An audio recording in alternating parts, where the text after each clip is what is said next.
జాతీయ రహదారులపై పొగమంచు ప్రాణాలు తీస్తోంది. ఎదురుగా వస్తున్న వాహనాలు కనిపించక వరుస ప్రమాదాలు జరుగుతున్నాయి.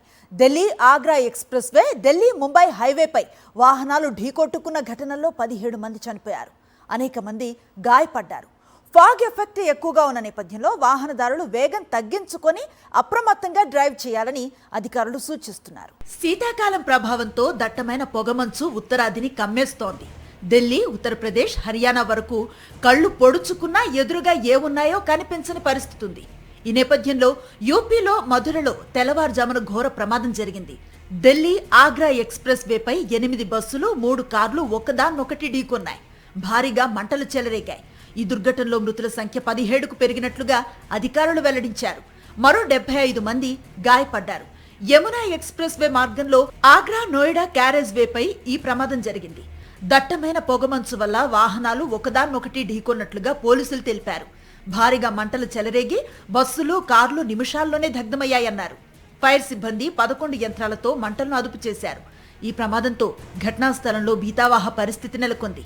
బస్సులు ఢీకొనగానే పెద్ద శబ్దంతో మంటలు చెలరేగాయని ప్రత్యక్ష సాక్షులు తెలిపారు.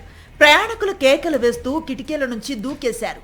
లోపల చిక్కుకున్న వారు అలాగే సజీవ దహనమైపోయారు.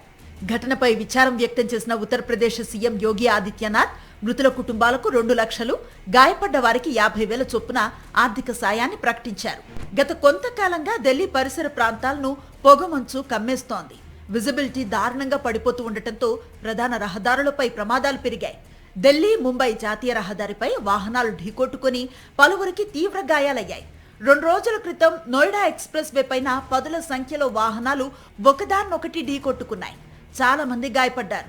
దీంతో వాహనదారులు అప్రమత్తంగా డ్రైవ్ చేయాలని అధికారులు సూచిస్తున్నారు. ఢిల్లీ కాలుష్యం ప్రమాదకర స్థాయికి చేరిన నేపథ్యంలో ప్రభుత్వం మరిన్ని కఠిన చర్యలను అమల్లోకి తెచ్చింది. ఈ నెల 18వ తేదీ నుంచి పొల్యూషన్ సర్టిఫికెట్ ఉంటేనే వాహనాల్లో ఇంధనం నింపాలనే నిబంధనలు విధించింది. సీసీ కెమెరా ఆధారిత వ్యవస్థలతో పెట్రోల్ బంకులను మానిటర్ చేస్తామని వెల్లడించారు.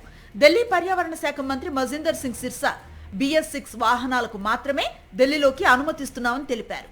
AQI దారుణంగా దిగజారటంపై ఢిల్లీ ప్రజలకు క్షమాపణలు చెప్పారు.